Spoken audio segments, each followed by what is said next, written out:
Cyber నేరాల పట్ల చాలా అప్రమత్తంగా ఉండాలని ఫేక్ కాల్స్ చేసిన వారికి వివరాలు తెలిసిపోవద్దని కూడా ఇక సైబర్ క్రైమ్ డీఎస్పీ హసీన్ ఉల్లా తెలిపారు. జిల్లా వ్యాప్తంగా పెరుగుతున్న సైబర్ నేరాలను నియంత్రించేందుకు తమ వంతు కృషి చేస్తున్నామని, ప్రజలకు విస్తృత అవగాహన కల్పిస్తున్నామని తెలిపారు. ఎవరు అనవసర లింకులు ఓపెన్ చేయవద్దని, బ్యాంకుల నుంచి మాట్లాడుతున్నామని చెప్పి వివరాలు తెలపాలంటే తెలియజేయొద్దని పేర్కొన్నారు ఆయన. అలాగే ఫేక్ పోలీసింగ్తో పాటు జాబ్ ఆఫర్స్ చేస్తూ చెప్పే కట్టు కథలను ప్రజలు నమ్మవద్దని పేర్కొన్నారు. ఏమైనా ఇబ్బందులున్నా, సమస్యలున్నా టోల్ ఫ్రీ నెంబర్ 1930 నెంబర్ను సంప్రదించాలని, వివరాలు తెలపాలని సూచించారు డీఎస్పీ. ఇప్పుడు పబ్లిక్ అందరూ సెల్ ఫోన్ వాడతారు. అందరికీ నమస్కారం. నా పేరు హసీబుల్లా. నేను ఆదిలాబాద్ సైబర్ క్రైమ్ డిఎస్పీ. ఇప్పుడు మీ అందరికీ తెలుసు, సైబర్ క్రైమ్ నేరాలు చాలా పెరిగిపోతున్నాయి. దాని గురించి ఇండియా ప్రభుత్వం ఏం చేసిందంటే, ఒక ఇండియన్ సైబర్ క్రైమ్ బ్యూరో అని ఢిల్లీలో స్టార్ట్ చేసింది. ఆ తర్వాత స్టేట్లో Telangana government state cyber security bureau, అది హైదరాబాద్లో ఉంటుంది హెడ్ ఆఫీస్లో.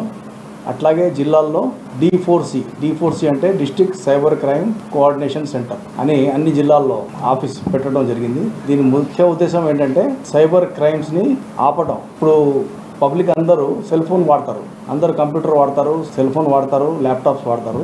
ల్యాప్టాప్, సెల్ ఫోను, కంప్యూటర్ ద్వారా జరిగే నేరాలని సైబర్ క్రైమ్ అంటారు. ఈ సైబర్ క్రైమ్ రకరకాలు ఉంటాయి. Financial cyber crime, non financial cyber crime. ఇప్పుడు ఏం జరుగుతుందంటే, ఇప్పుడు మన ఫోన్లో ఒక లింక్ వచ్చింది, ఏదో ఒక link, APK link, state bank of India links అని డిఫరెంట్ అప్లికేషన్స్ వస్తూ ఉంటాయి.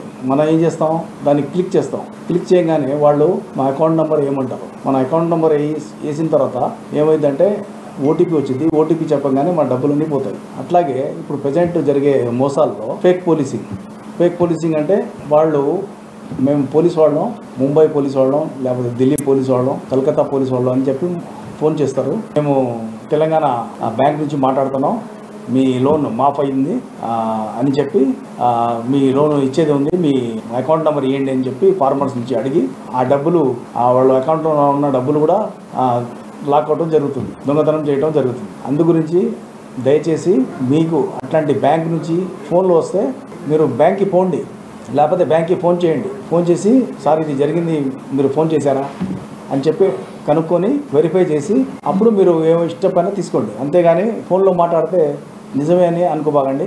ఈ ఫేక్ పోలీసింగ్, లోను, ఇంకోటి జాబ్ ఇస్తామని, ఆ తర్వాత రకరకాల మోసాలు నడుస్తున్నాయి. ఈ మోసాల గురించి మీరు ఎవరికి కూడా నమ్మకూడదు. ఇప్పుడు కొత్తగా ఇప్పుడే జస్ట్ ఒక కేసు వచ్చింది.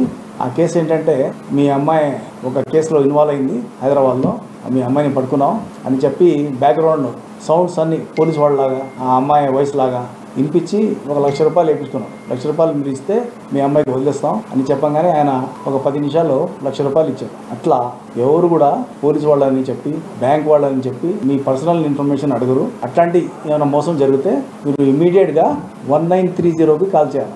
1930 నంబర్కి, టోల్ ఫ్రీ నెంబర్కి కాల్ చేస్తే మీ డబ్బులు ఆటోమేటిక్గా